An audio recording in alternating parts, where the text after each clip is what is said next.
nikiendelea kuipitia Biblia na kuifundisha neno la Mungu kupitia kwenye Biblia. Na Biblia najua wengi pia ni wageni, ili kwamba nisiwaache kule ninapoendelea. Kwa kipindi cha pili ni kipindi kinaitwa uongozi wa mababa wa imani, kinachoanzia sura ya 11 ni kitabu cha Mwanzo mpaka Kutoka sura ya 18 mstari wa 27. Kipindi cha tatu katika Biblia kinaitwa kipindi cha uongozi wa sheria, kutoka sura ya 18 mpaka kitabu cha Matendo ya Mitume. Hapa ndani ya kipindi hiki ndiko tulicho sasa, na ndani ya kipindi hiki pia imegawanyika katika vipindi vikuu 7 pia ndani yake. Na mpaka sasa tumeweza tupo kwenye kipindi cha uongozi wa sheria kinachoanza mwaka ule 1500 kabla ya kuzaliwa kwa Kristo mpaka mwaka ule wa 70 baada ya kuzaliwa kwa Kristo. Ni kipindi kinachoanza kwenye Agano la Kale lakini kinakwenda mpaka kwenye kipindi cha Agano Jipya. Na hapa kwenye kipindi cha uongozi wa sheria napo tumeweza kuangalia mambo yafuatayo. Sehemu ya kwanza tumeangalia uongozi wa Musa chini ya sheria, sura ya 18 kitabu cha Kutoka mpaka Kumbukumbu la Torati 34. Tukaangalia sehemu ya pili ambayo tumeimalizia mara ya mwisho niliposimama kwenye madhabahu hii ya Bwana, uongozi wa Yoshua chini ya sheria. Tuliweza kupitia kitabu kizima hiki cha Yoshua, kinazungumza juu habari ya uongozi wa Yoshua chini ya sheria, sura ya kwanza mpaka sura ile ya 24. Sasa leo tunakwenda kuanza kipindi cha tatu. Kama unaandika unaweza kuanzia hapa, uongozi wa waamuzi chini ya sheria. Kuanzia waamuzi kinaanza kwenye Waamuzi sura ile ya kwanza mpaka kitabu kile cha Samueli wa kwanza sura ile ya 11 na ule mstari wa 15. Hiki ni kipindi kinachoitwa uongozi wa waamuzi chini ya sheria. Ninamshukuru Mungu sana kwa ajili ya idara ya maandiko na wanafunzi hapa kanisani. Wamekuwepo pia na mapitio ya Biblia zile siku ya Jumatano, na tumekuwa na midahalo mikali sana, midahalo mizuri sana. Na wiki iliyopita tulikuwa na mdahalo mzuri sana, vijana wa zamani na vijana wapya.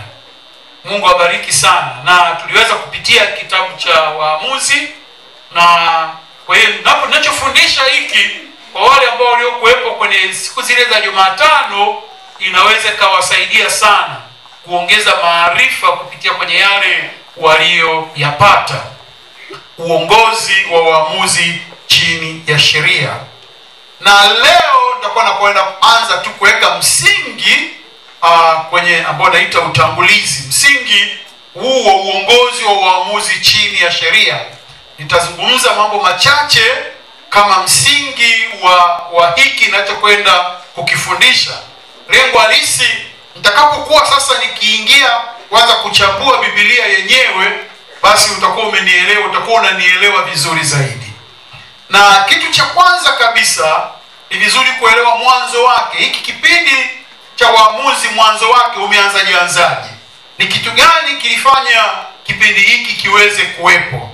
Sasa mwanzo wake hapa sasa hivi ninavyo nitakapokuwa nikikueleza kwa hapa, inawezekana usivione pale kwenye noteboard kwa sababu unaweza ukavipitia mwenyewe ukavisoma. Amen.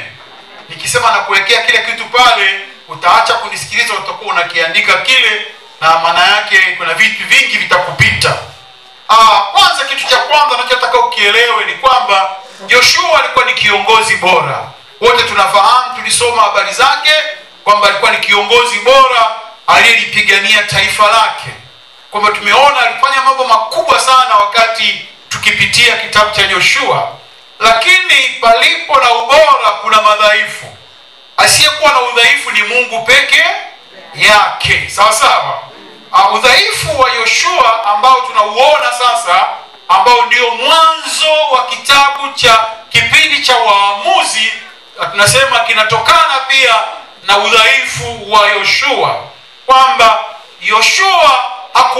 Yoshua yeye mwenyewe tunakumbuka aliandaliwa na Musa kama kiongozi. Musa alikuwa pamoja naye, alimtuma kama wapelelezi 12 yote yaweze kujifunza, lakini alipokwenda Musa alikwenda naye kila mahali. Yoshua Musa alikuwa akimfundisha.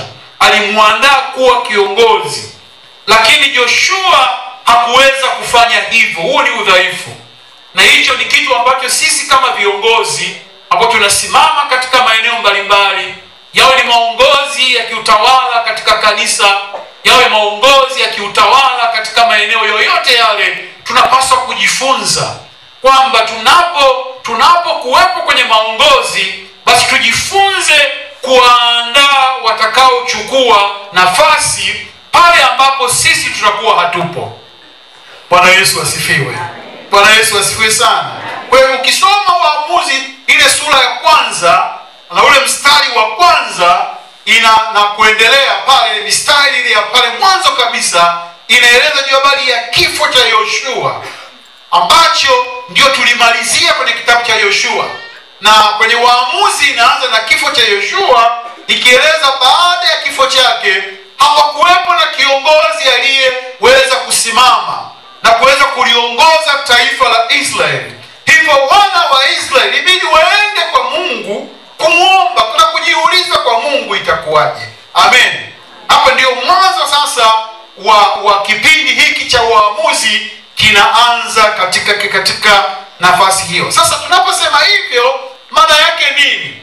Kwa maana Yoshua hakuliacha taifa, tunasema aliliacha kanisa bila serikali kuu. Kumbuka yeye alikuwa ndio kiongozi ambaye anaongoza wana wa Israeli wote, lakini hapakuwepo tena na serikali kuu ya kitaifa kama ilivyokuwa wakati wake yeye na kama ilivyokuwa wakati wa Musa. Kwa hiyo Joshua anaondoka katika mazingira hayo. Kwa hiyo katika mazingira hayo na katika mazingira hayo ndio maana Mungu sasa aliamua sasa kuanza kuwainua waamuzi waweze kusimamia katika nyakati fulani na kuweza kufanya badala yake. Kwa hiyo kutoka pale ule uongozi kamili wa taifa la Israeli, maana yake alikuwa ni Mungu yeye mwenyewe. Bwana Yesu asifiwe. Ndio maana unapokwenda kwenye kile kitabu cha Samueli, sasa hawa wana wa Israeli wakafika hatua mpaka wakatamani kwamba wao na wafalme, viongozi wa kifalme kama falme nyingine zilivyo. Na Samueli alijisikia vibaya sana jambo hilo, alijisikia vibaya sana, lakini Mungu akamwambia hapana, hawaja kukataa wewe, wamenikataa mimi. Sasa lakini kwa nini? Ni kwa sababu hapakuwepo hali hiyo. Sasa je, hiki kipindi sasa cha Waamuzi kilikuweje? Hapa tunaangalia jambo la pili wakati wa kipindi hiki cha Waamuzi. Wakati wa kipindi hiki cha Waamuzi kuna mambo ya msingi ambayo nataka tuweze kuyaelewa, ambayo ndio msingi wake sasa, ili nitakapokuwa kuanzia wakati ujao ninapoanza sasa kuingia ndani, itakusaidia sana kuijua Biblia au kujua halisi kipindi hiki. Kwamba kwanza mwanzo wa kipindi hiki tunaona kinaanza mara baada ya kifo cha Yoshua, na wataalamu wana ekolojia wameizungumzia kwamba wanazungumzia kana kwamba Yoshua alikufa kati ya mwaka 1390 kabla ya kuzaliwa kwa Kristo. Hiki ndio kipindi hapo kwa sasa kilianza, na kipindi hiki kiliendelea mpaka wakati wa kuapishwa Sauli kwa mfalme wa Israeli, na hapa tunazungumzia habari ya mwaka ule wa 1028 kabla ya kuzaliwa kwa Kristo. Kwa hiyo kipindi hiki ambacho utakachokuwa nikifundisha kina takribani ya miaka 362. Amina. Kwa kipindi hiki nitakachokuwa nikifundisha kuanzia kitabu cha Waamuzi mpaka Samueli wa kwanza sura ile ya 11 ule mstari wa mwisho wa 15, hapo kuna miaka 362 ambayo tutakuwa tunazungumza kipindi hicho. Sasa ndani ya miaka hii 362, maana yake ni kipindi ambacho Waamuzi 15 Bwana aliwainua kwa ajili ya kuliongoza taifa la Israeli kwa kipindi fulani. Kwa hiyo kina nani walikuwepo, lini, walifanya nini? Amina. Na tunajifunza nini kupitia kwa hao waamuzi? Waamuzi 15 katika nyakati tofauti Bwana aliwainua. Lakini jambo lingine ambalo nataka tulielewe kwamba wakati wa kipindi hiki pia tunaona ni kipindi ambacho wana wa Israeli walifanya maovu mengi. Amen.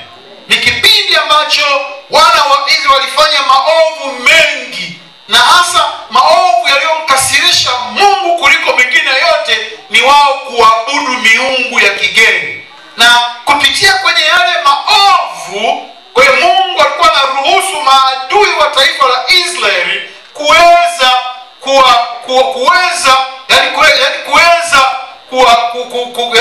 kuwavamia na kuteka na kuwateka na kuwa mateka au watumwa wao.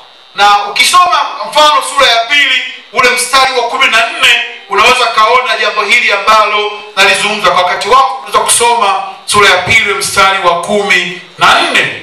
Lakini jambo lingine ambalo nataka tuelewe ni kwamba katika kipindi hiki ndicho kipindi tunachoona mateso mengi yalikuwa yakiwapata. Naweza nikasema ilikuwa ni mateso mengi, inawezekana hata kuliko hata yale walioyapata Misri. Amina. Walipitia kwenye kipindi vya mateso mengi ambavyo viliwawezesha kumlilia Bwana, na ambaye Bwana, kuonekana kwamba Bwana ni Mungu wa rehema, aliwajibu kwa kuwainua hao waamuzi ili wasimame badala yake kwa wale waamuzi na kuweza kuwakomboa ili waweze kutoka katika ile hali ya utumwa. Ukisoma sura ya 2 ule mstari wa 16 unaweza kuangalia. Lakini pia jambo la tatu ambalo natamani ulikumbuke tunapoangalia hapa kwamba lakini baada ya kukombolewa hawa watu walikuwa wanarudia katika makosa yale. Ni kipindi ambacho watu hawa walikuwa wanarudia kwenye mateso yale. Ni kama unakosea leo, mtu anafikiri labda umejifunza, alafu kesho unarudia tena kukosea kule. Sawa. Ndivyo ambavyo kilichotokea, kwamba hao walichokosea Bwana akiwakomboa walikuwa wanarudia tena kwenye matatizo yale na kurudi katika mikono ya adui. Ukisoma sura ya 2 ule mstari wa 12 mpaka 13 unaweza kupata haya ninayokuambia. Kwa hiyo kipindi hiki cha waamuzi tunasema ni kama ni kipindi cha mzunguko, kwa maana ni kama wanatenda dhambi, alafu wanaingia katika mikono ya adui, alafu wanaingia katika mateso, alafu wanamlilia Bwana, alafu Bwana anawakomboa, alafu inapita tena kipindi tu fulani kifupi, hawa watu wanasahau yale mateso, alafu wanarudia tena katika dhambi, alafu wanarudia tena katika mateso, alafu wanarudia tena kwenye kulia tena, alafu wanarudia tena kuitaka rehema ya Bwana. Alafu Bwana alivyo mwingi wa rehema anawasamehe tena, alafu anainua waamuzi wengine, alafu wanatolewa kwenye shida, alafu kipita muda wanasahau tena. Kwa hiyo tunasema ni kipindi cha mzunguko wa kurudia mambo yale ya mzunguko. Hapa ukisoma kuna maandiko ambayo yanajirudia mara 4 katika kitabu cha Waamuzi sura ya 17 ule mstari wa 6. Unaweza kaandika ukaenda kasoma sura ya 17 mstari wa 6, ukisoma sura ya 18 ule mstari wa 1, ukasoma sura ya 19 ule mstari wa 1, na ukasoma sura ya 21 ule mstari wa 25. Haya maandiko yanajirudia yale. Yanasema hivi: siku hizo hapakuwa na mfalme katika Israeli, kila mtu alifanya hayo aliyoyaona kuwa ni mema machoni pake mwenyewe. Sawa. Kwa hiyo haya ni maneno ambayo yanajirudia karibu zaidi ya mara 4 katika kitabu hiki cha Waamuzi. Na sasa tuangalie mambo matatu yanayofanana kwa waamuzi. Hao waamuzi wote kuna mambo matatu: jinsi ya kupatikana kwao, jinsi walivyoingia. Kuna mambo matatu ambayo yanafanana kwa waamuzi wote. Jambo la kwanza tunaona walikuwa wanapatikana baada ya mateso ya wana wa Israeli. Sawa. Ina maana baada ya mateso ya Israeli ndipo Mungu alikuwa anawainua hawa waamuzi. Hawa waamuzi wote walipatikana kwa namna hiyo. Wote walipatikana baada ya mateso, baada ya kipindi cha mateso, na Mungu akawa anawainua hawa. Hilo ni jambo la kwanza, linafanana kwa waamuzi wote. Jambo la pili ambalo linafanana kwa waamuzi wote, baada ya kuinuliwa kule kwao, tunaona Roho wa Mungu aliwatia nguvu kuitenda kazi kwa namna isiyokuwa ya kawaida. Hili ni jambo la pili. Tunaona yule Roho wa Mungu baada ya kuwa wameinuliwa, na hii tunaona kwamba kumbe ukiinuliwa na Bwana, hata ni kiongozi, kama kiongozi ukichaguliwa na kuinuliwa na Bwana, basi Roho wa Mungu atatenda kazi pamoja na wewe kwa namna isiyokuwa ya kawaida. Amina. Kwa hiyo ndivyo ambavyo ilivyotokea kwamba Bwana aliwatia nguvu, Roho wa Mungu aliwatia nguvu, walifanya mambo ambayo yasiyo ya kawaida. Takapokuwa tunapitia sasa kitabu chenyewe, ndio utakuja uyaone haya ambayo ninayo kuambia. Sasa kuna mambo ambayo waliyafanya ambayo sio ya kawaida. Lakini jambo la tatu ambalo linafanana, kwamba tunaona baada hao waamuzi kumtii Mungu, tunaona ile kazi yao ilipelekea ushindi mkubwa. Kwenye kila muamuzi aliyesimama, tunaona nyuma yake kuna ushindi. Kwamba kila muamuzi, hakuna muamuzi wa Israeli aliyesimama akashindwa. Halo? Yaani wote walioinuliwa, nyuma yake tunaona ushindi mkubwa. Tunaona kuna kipindi cha nyakati za utulivu na amani. Tunaona pia kuna unyenyekevu ambao unatokea kwa kipindi fulani wakati ule muamuzi alikuwepo pale. Sasa fundisho kuu kwa kanisa la sasa. Hapa sasa ndio sasa nitakupa notes nyingi sana za kuweza kuandika sasa hapa. Fundisho kuu, tunajifunza nini? Tunapoangalia haya yote, hii summary ya haya mambo yote niliyokupatia, fundisho kuu ni nini ambao unalitazama? Ukianzia kitabu cha Waamuzi sura ya 1 mpaka Samueli wa 1 sura ile ya 11. Kuna kitu gani hapa ambacho tunajifunza katika haya ambayo tumejifunza? Pamoja na mambo mengi ambayo tunajifunza, lakini fundisho kuu tunaiona ni ule ubaya wa dhambi ya mazoea. Hili ndilo fundisho kubwa ambalo tunaliona, ule ubaya wa dhambi ya mazoea. Nimekuandikia pale maandiko kama 6 ambayo yote yanazungumzia kitu karibu kinachofanana. Maandiko kama 6 hivi yako pale ambayo yanajirudia, yanazungumzia. Ukisoma Waamuzi sura ya 2 mstari wa 11, Waamuzi sura ya 3 mstari wa 7, Waamuzi sura ya 3 mstari wa 12, Waamuzi sura ya 4 mstari wa 1, Waamuzi sura ya 6 mstari wa 1, Waamuzi sura ya 10 ule mstari wa 6. Unayaona kuna mambo ambayo, kuna maneno ambayo yanafanana. Ukisoma mfano, tukisoma andiko moja kati ya hili Waamuzi sura ile ya 2 mstari wa 11, unasema wana wa Israeli walifanya yaliyokuwa ni maovu mbele za macho ya Bwana, nao wakamtumikia Baali. Na maana haya maandiko yote 6 yanayojirudia ndio yanayofanya kwamba tuone hili ndio lilikuwa tatizo kuu. Tuko sawa? Yaani ndio tuone kwamba hili ndio lilikuwa tatizo kuu ambalo tunaweza tukaliibua kati ya matatizo mengi waliokuwa nayo. Hawa watu walifanya matatizo mengi kati waliokuwa nayo, ilikuwa ni maovu mbele ya macho ya nini? Ya Bwana. Kama nilivyokuambia, wanamkosea Mungu, wanarudia tena. Ndio maana tunaita dhambi, ni moja kati ya dhambi za mazoea. Sawa? Sasa nitakufafanulia hapa habari ya dhambi za mazoea. Kwamba tunaona kwamba hii ni moja, ilikuwa ni ubaya wa dhambi ya mazoea. Kwamba unaona hawa watu ni kama walishazoea, unakosea, unaomba msamaha, ukishaomba msamaha unasamehewa, alafu kesho tena unakosea tena. Yaani wamemgeuza Mungu kama ni kitubio cha namna fulani, si ndio? Unakosea, alafu unakosea kitu kile. Ni bora basi ufanye kitu kingine. Yaani jambo lile. Ukiangalia haya maandiko niliyokupatia yanafanana.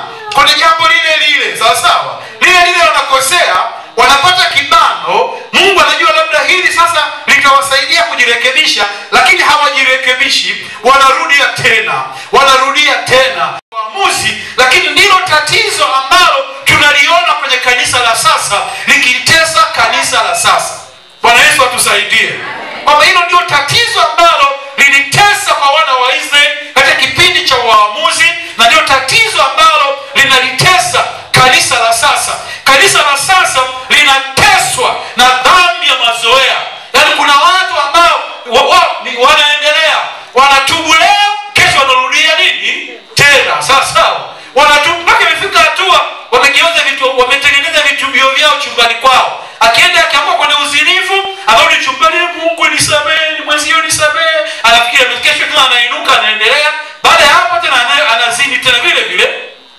Bwana Yesu atusaidie.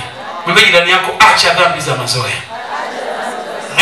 Sasa tunaona ubaya wa dhambi. Si kwa aina nyingi za dhambi, lakini dhambi kubwa ambayo tunaiona hapa ni dhambi ya mazoea. Kumzoelea Mungu. Kuzoea. Kwa unaona kwamba unazoea, unajikuta unafanya kitu kile kile. Sasa dhambi nataka tuiangalie kwa karibu sasa, kitu kinachoitwa tabia za dhambi za mazoea. Tabia za dhambi za mazoea. Hizi utazijuaje kwamba hizi ni dhambi za mazoea? Utazijua kwa tabia zake, jinsi zilivyo. Kwamba dhambi za mazoea, tabia. Ziko tabia kwa mujibu wa kipindi hiki cha Waamuzi, hii miaka 362, tunaziona tabia kutatu hapo. Tunaziona hawa kwa wana wa Israeli. Kumbuka hapa tunajifunza wana wa Israeli, hatutoki nje. Tungeweza kuziona hizo tabia zingine mahali pengine, sawa sawa, lakini kwa sababu tunajifunza kitabu cha Waamuzi, tunajifunza kipindi cha Waamuzi, tuangalie kipindi hiki sasa. Hii dhambi ya mazoea, tabia zake zilikuweje na ilikuweje katikati yao? Sasa tunaona tabia kuu tatu. Tabia kuu tatu. Lakini tunaposoma sasa Samueli wa kwanza sura ile ya 2 ule mstari wa 22 mpaka 25, ningependa niweze kuchukua mfano wa vingi ambavyo ukivisoma, tutakapokuwa tunavisoma utakuwa unavikumbuka vyote. Amina.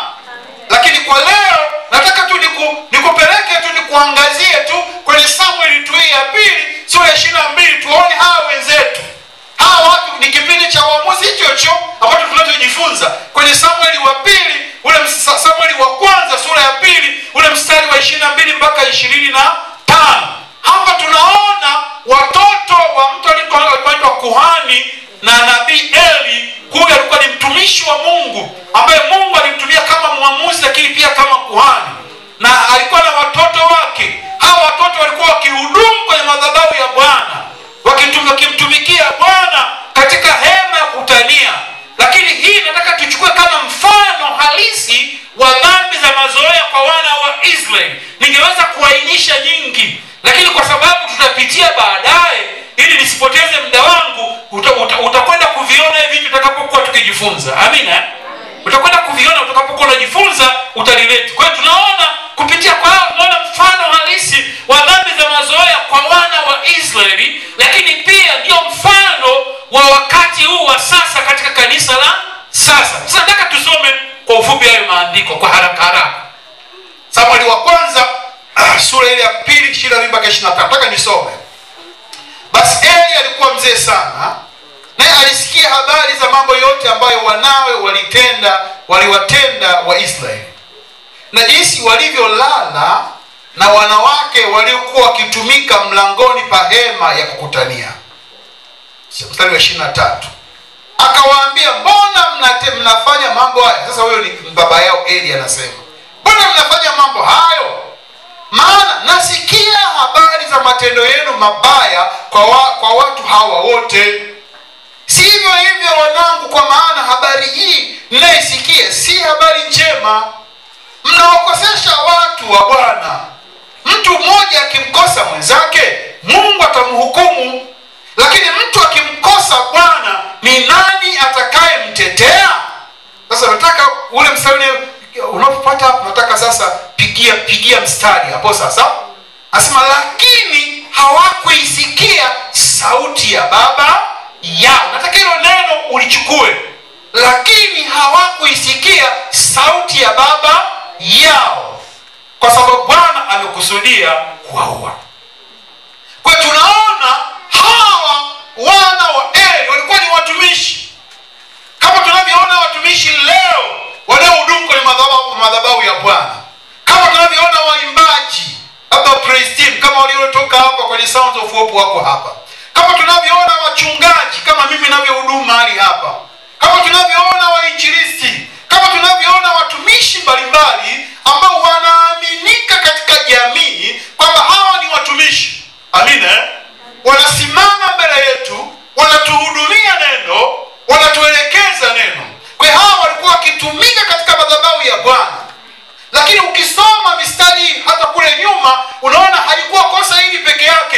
walikuwa wakifanya vibaya hata kwenye sadaka. Sadaka zile za kuteketezwa zikitolewa, walikuwa wanafanya vibaya, yani kuharibu hata maana ya sadaka. Hawa watoto walifika, kwa kifupi ni hawa watoto walifika tu walifanya mambo mabaya katika nyumba ya Bwana, kama vile ambavyo tungesema leo watumishi wa Bwana wanafanya mambo mabaya, lakini leo pia hata wale waliookoka tunasema hawa ni wapendwa, hata kama hauhudumu hapa, lakini wewe unapotoka kule nyumbani wanakuona wewe ni mtumishi katika madhabahu ya nani? Ya Bwana. Tuko sawa sawa?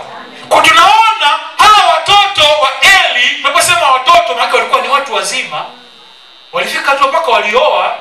Kumbuka huyu mmoja wapo mtoto wake sanduku la agano lilipotekwa ndio alizaa na mtoto akamwita Ikabod. Sawa sawa? Kwa hiyo walikuwa ni watu ambao ni wazima na wanafahamu.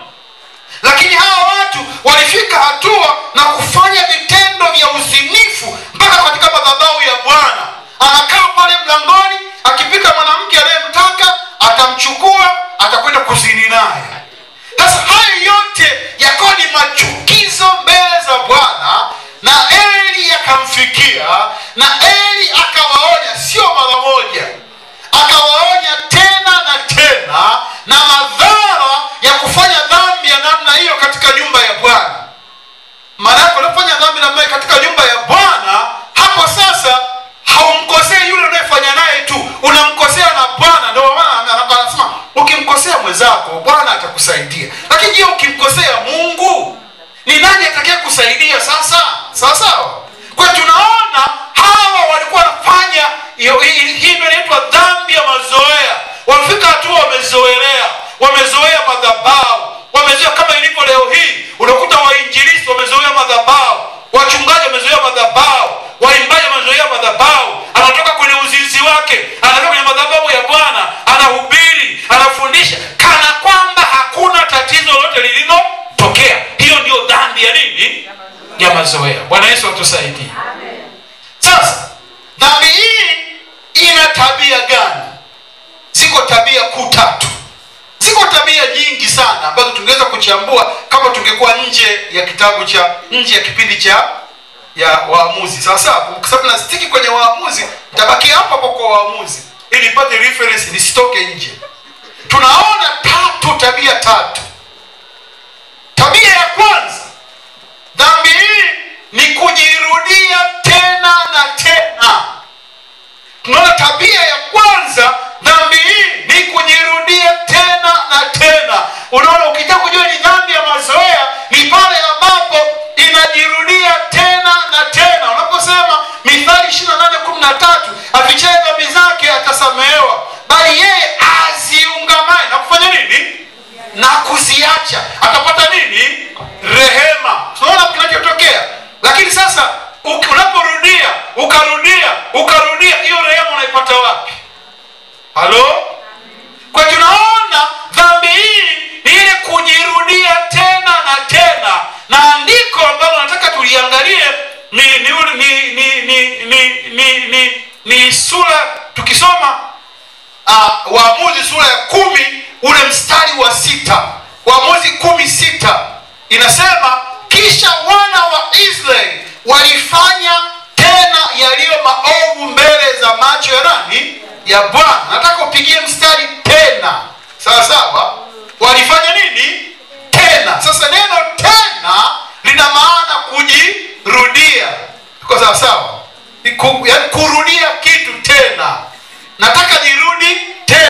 Amina pendwa. Kwa hiyo tunaona Biblia inasema walifanya tena. Ina maana huko nyuma walishafanya, wakafanya, na sasa wakafanya tena. Kwa hiyo sifa au tabia ya aina hii ya dhambi kwa mujibu wa kitabu cha Waamuzi ni ile tabia ya kurudia. Kama niliwaambia, ilifika hatua ikawa kama ni duara, kwamba anafanya kitu kile kile, akishafanya kitu kile kile anapata kipigo kile kile cha aina kama hiyo hiyo, anaumia vile vile, analia machozi, alafu kesho anarudia tena kitu kile kile. Kwa hiyo tabia, dhambi ya mazoea ni ile dhambi ambayo mtu anaitenda, aina hii mtu anaitenda, na wakati mwingine mtu anaonekana kama anaijutia. Unasema watu walikuwa wanajutia mpaka wanalia.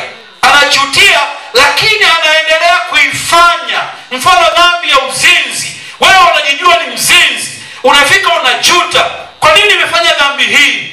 Ukishafanya dhambi, baada ya muda tena unarudia tena kwenye uzinzi ule ule, sawa sawa. Basi afadhali hii mara ya pili usifanye uzinzi, basi mara ya pili iwe ni kitu kingine, lakini unarudia kwenye uzinzi ule ule. Umemgeuza Mungu kama shemeji yako. Usimgeuze Mungu kama shemeji yako.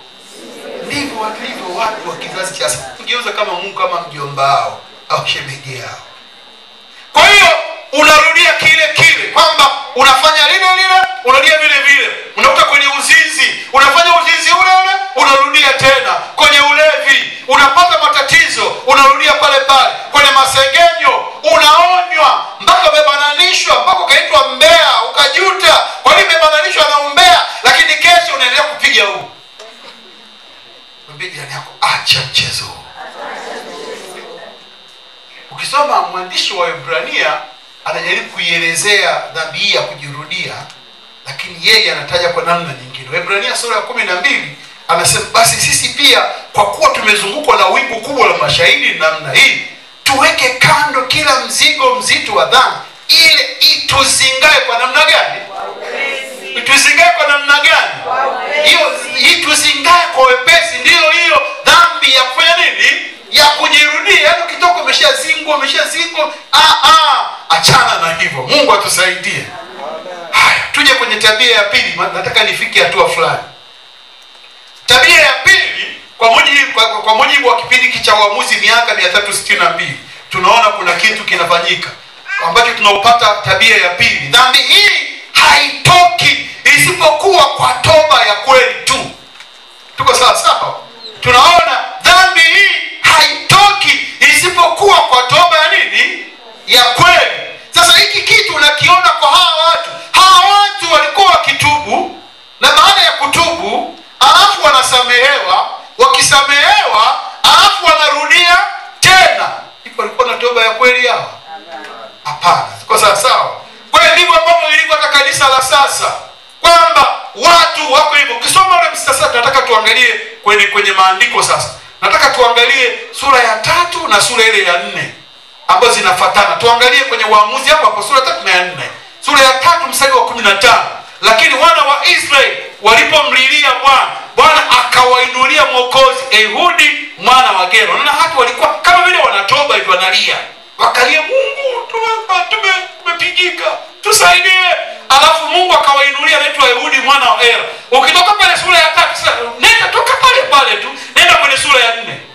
Sasa ukienda kwenye sura ya 4, tunaona huyu Ehudi anaondoka sasa. Hata alipokufa Ehudi, anapokufa tu, wana wa Israeli wakafanya yaliyo maovu tena. Sasa mbele za macho ya nini?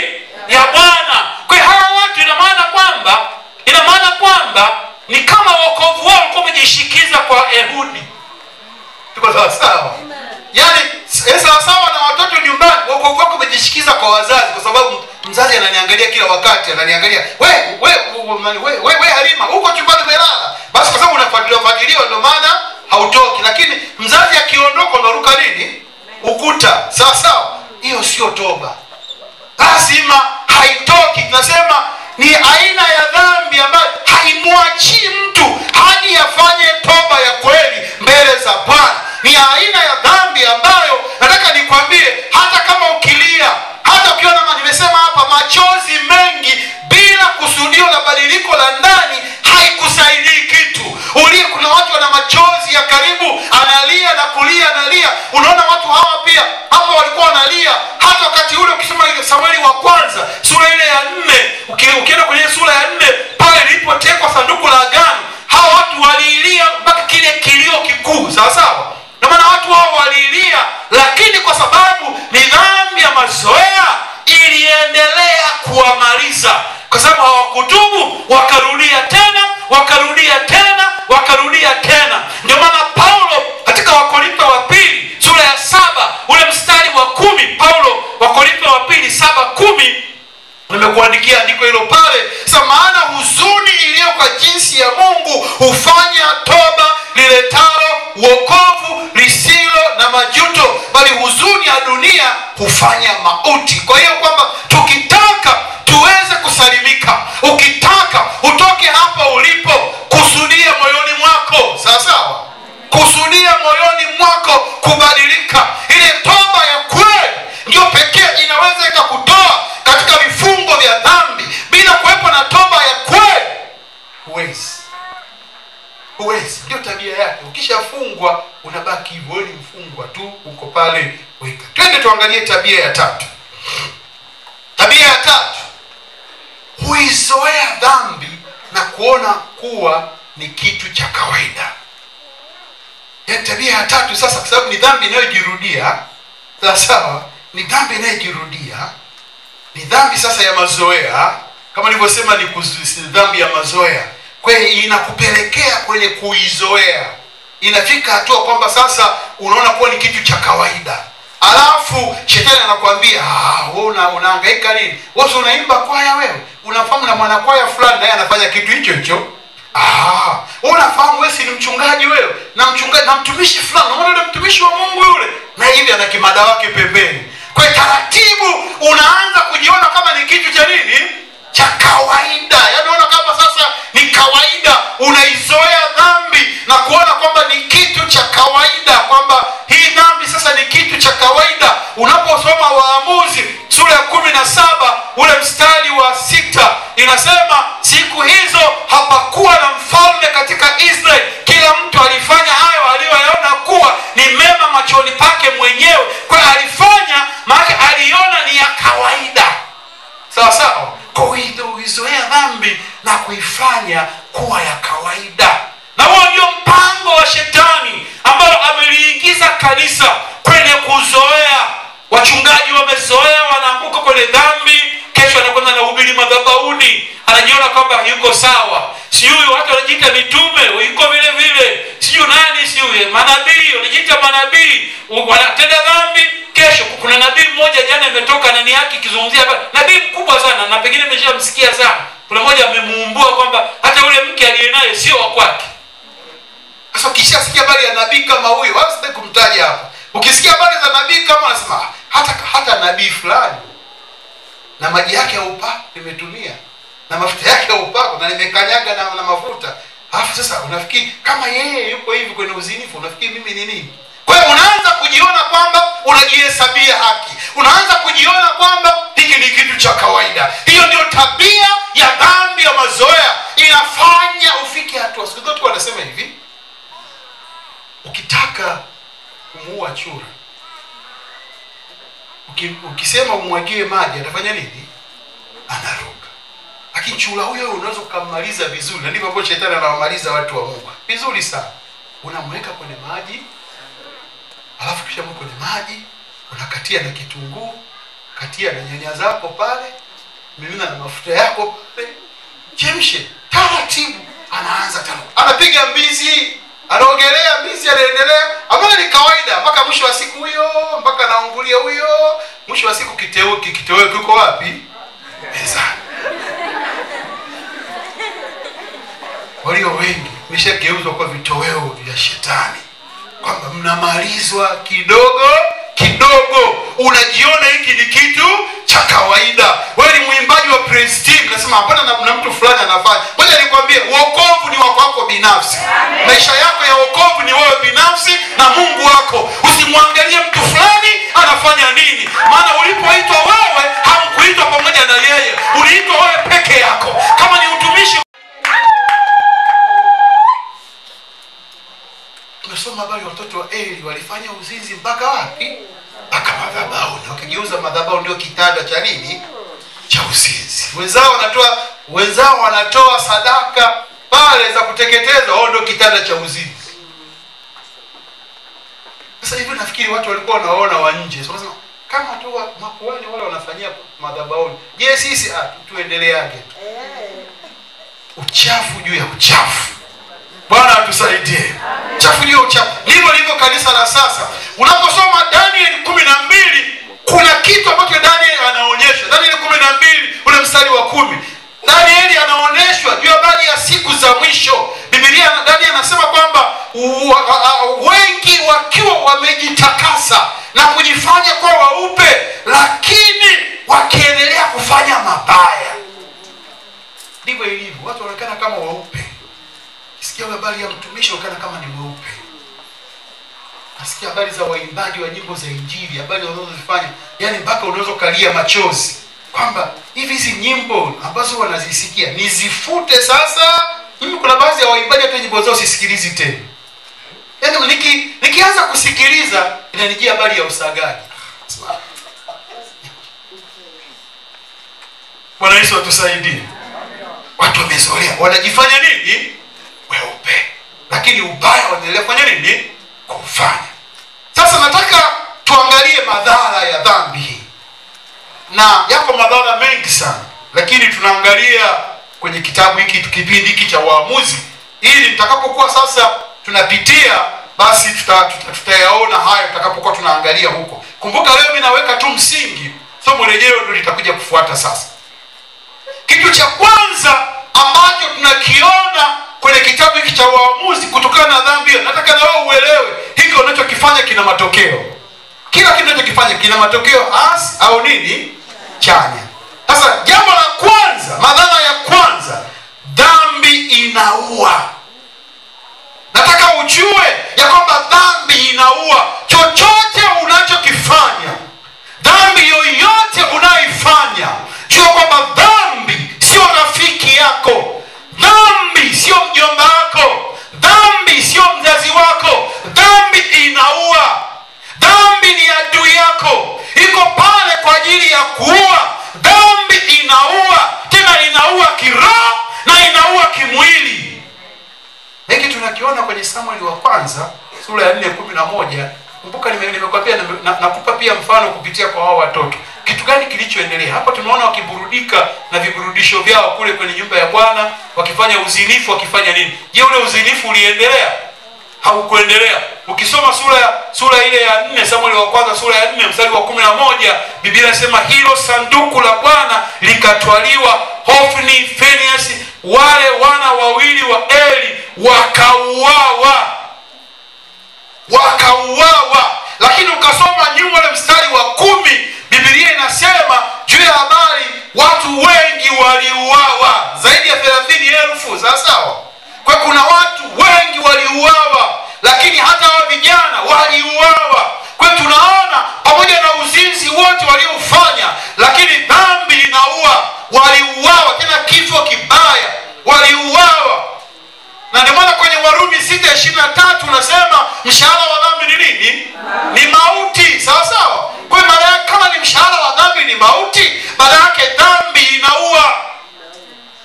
Mwambie jirani yako dhambi inaua. Hapo maana yake nini? Nataka nikwambie, kadri unavyotenda dhambi ndivyo unapunguza siku zako za maisha. Nataka uelewe ukweli huu, ndugu yangu unanisikiliza, au unanisikiliza ukiwa hapa, au unanisikiliza kupitia kwenye mitandao ya kijamii. Nataka nikwambie, kwa kadri unavyoendelea kutenda dhambi, na ndivyo jinsi ambavyo unapunguza siku za maisha yako. Sawa? Sasa hii sio yangu mimi. Ukisoma kwenye Mwanzo sura ya 6 ule mstari wa 13, ukasoma kuanzia 6 kuanzia 1 mpaka 3, unaweza kaona Mwanzo sura ya 6. Hapa tunaona wanadamu walipozidi usoni mwa nchi na wakaingia wakafanya maovu na nini. Hasa pale chini kabisa ukisoma ule mstari wa 3 ule wa mwisho, unasema Bwana akasema, roho yangu haitashindana na mwanadamu milele, kwa kuwa yeye naye ni nyama, basi siku zake zitakuwa miaka 120. Maana yake unaona mtu huyu alikuwa anaishi mpaka miaka 900, siku zinapunguzwa mpaka miaka 120. Kwa ajili ya nini? Kadri unavyozidi kutenda dhambi, unapunguza siku zako za maisha. Kutoka na ukweli huu utakusaidia sana. Lakini jambo la pili, madhara ya dhambi, huondoa mawasiliano na Mungu. Huondoa mawasiliano na Mungu, na hicho tunakiona kwenye kitabu hiki, kwenye kipindi hiki cha Waamuzi, hii miaka 360 ngapi. Tunaona haya yakitokea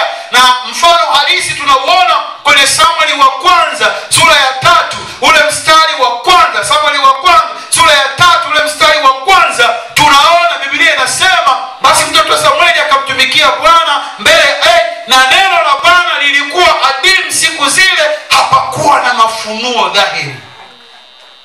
Mungu aliamua kunyamaza kimya.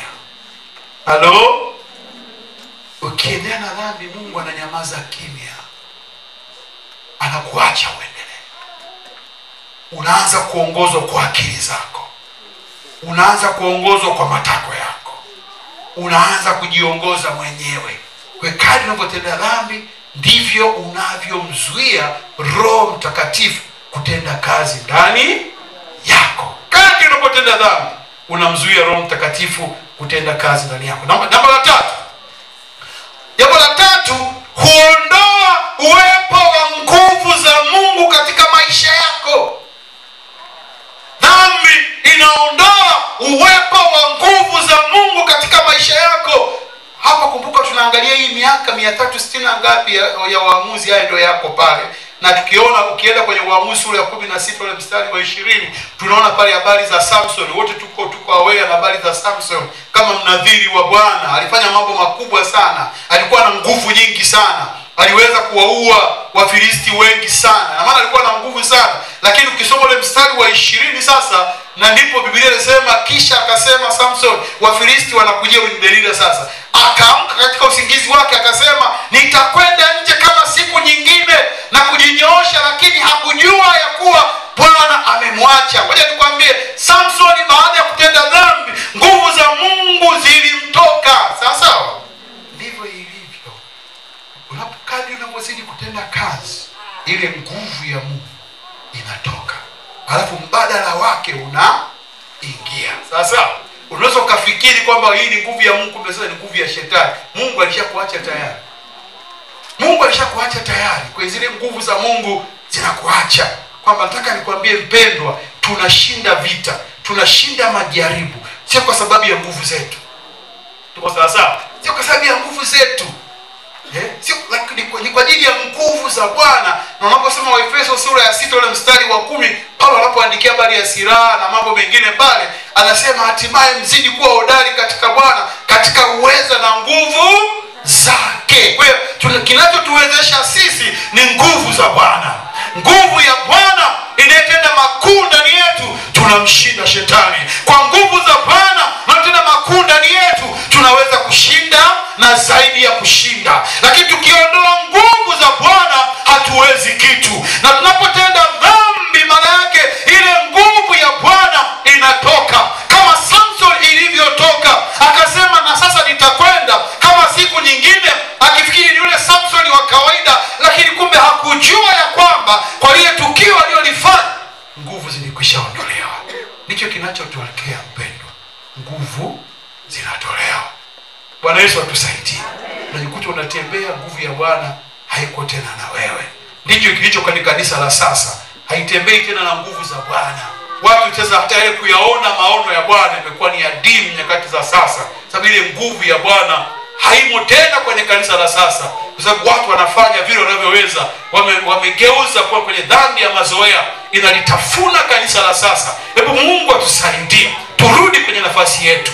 Turudi kwenye nafasi yetu. Tutubu mbele za Bwana. Tuwe na toba ya kweli kutoka ndani yetu. Tusiwe kama hao waliolia kisha wakarudia tena. Machozi mengi hayakusaidii kitu pasipo uamuzi kutoka. Jambo la mwisho, inakufanya kuwa mtumwa. Inakufanya kuwa nini? Mtumwa. Na hicho ndicho kitu ambacho tunakiona kwa wana wa Israeli, kwamba kila walipokosea, kila walipofanya maovu, waliwekwa kuwa chini ya utumwa. Sawa? Wakawa watumwa. Maana yake dhambi inakufanya kuwa mtumwa. Ndio maana unaposoma habari hizo kwa wakati wakasome Waamuzi sura ya 3 mstari wa 7 mpaka ule mstari wa 8, unaweza kayaona hayo kwamba walipomkosea Bwana kitu gani kiliwatokea, wakajikuta wakawa watumwa. Lakini pia kwa wakati wako ukasome wa Yohana sura ya 8 ule mstari wa 34, Yesu anasema nini? Yesu anasema amini nawaambieni, kila atendaye dhambi ni mtumwa wa nini? Wa dhambi. Unakuwa mtumwa. Kuna watu leo hii hawataki kuvuta sigara, lakini wanatakiwa wavute sigara kwa sababu ni watumwa. Kuna watu leo hii hawataki hata huo uzinzi, lakini wanalazimika kwenda kufanya uzinzi kwa sababu ni watumwa. Kuna watu leo hii hawataki kulewa, lakini wanalazimika kulewa kwa sababu ni watumwa. Umekwisha kuwa mtumwa. Inawezekana wewe uko mahali hapa lakini wewe ni mtumwa. Hebu toka katika hali ya utumwa sasa. Mrudie Mungu wako ili urudie katika maisha yako yale ya Bwana, pamoja na Bwana. Hebu Mungu atusaidie. Kadri unavyotenda dhambi ndivyo unavyozidi kujiweka katika hali ya utumwa. Tumalizie jambo la mambo ya kufanya. Nisipolisema hili hautajua sasa ufanye nini. Jambo la mambo ya kufanya. Hapa sasa naongea na kanisa na naacha ile miaka 360 kitu. Narudi sasa kama kanisa. Tumeona kama wale katika tabia za dhambi za mazoea, na tumeona mambo mengine. Sasa mambo ya kufanya. Nataka nimalize. Jambo la kwanza, kila muamini unapaswa kuwa mlinzi wa maisha yako mwenyewe. Yaani hatima ya maisha yako iko mikononi mwako wewe mwenyewe. Sawa sawa? Huwa napenda kutolea mfano huu. Kuna mtu mmoja alikuwa mwenye hekima, mzee mmoja mwenye hekima sana, ambaye kila watu walioenda kumuuliza aliwapa hekima za hali ya juu sana. Sasa kuna kijana mmoja akasema, huyu mzee nataka nimuweze na hekima zake. Akamchukua mdudu, alikuwa panzi, akamshika hapa mkononi. Akamwambia, mzee, nataka, wewe unajua wewe ni mtu wa hekima sana, nataka uniambie hapa mkononi mwangu nimemshika mdudu. Nataka uniambie huyu mdudu yuko hai au amekufa? Nataka uniambie huyu mdudu yuko hai au amekufa? Akasema leo nimeshamweza huyu babu, anajifanya yeye ana hekima. Akiniambia yuko hai, nambonyeza hapo hapa, naishia huko naambia amekufa. Akisema amekufa, namwacha nini? Haya, anaruka sema hapo kwa wewe vile hapa ameshindwa. Mzee akakaa katafakari, akasema uhai wa huyo mdudu uko mikononi mwako. Nataka nikwambie usalama wa maisha yako uko mikononi mwako. Mwambie jirani yako, usalama wako uko mikononi mwako. Wewe unaona hao walitegemea habari ya Ehudi. Alipokufa wakafanya nini? Wakarudia kwenye dhambi. Usalama wako uko mikononi mwako. Bwana Yesu atusaidie. Kwa hiyo kila muamini unapaswa kujua hilo. Ulinzi wa maisha yako ni mikononi mwako wewe mwenyewe. Jambo la pili, kila muamini unapaswa kuichukia dhambi. Ili dhambi ya mazoea isikumalize. Wewe chukia dhambi. Unapaswa kuichukia dhambi. Yaani usifanye dhambi kwa sehemu ya maisha yako. Ukikuta kuna watu wanapigana, wewe chukia, kimbia hapo. Ukikuta kuna watu wanazini, usikae unaanza kuangalia. Au si umechukua simu unaanza kuangalia picha za ngono. Chukia dhambi. Ukichukia dhambi, hautaingia kwenye dhambi. Tuko sawa sawa? Kila muamini chukia dhambi. Chukia dhambi. Chukia dhambi. Jambo la tatu, kila muamini unapaswa kujikinga na dhambi ikusingae kwa wepesi. Kila mtu unajua ni dhambi ipi. Mwingine mdomo ndio hivyo tena. Ukikaa kidogo ukiongea, umeshasema mambo ya ajabu ajabu. Jikinge na hiyo dhambi. Sawa sawa? Jikinge na hiyo dhambi.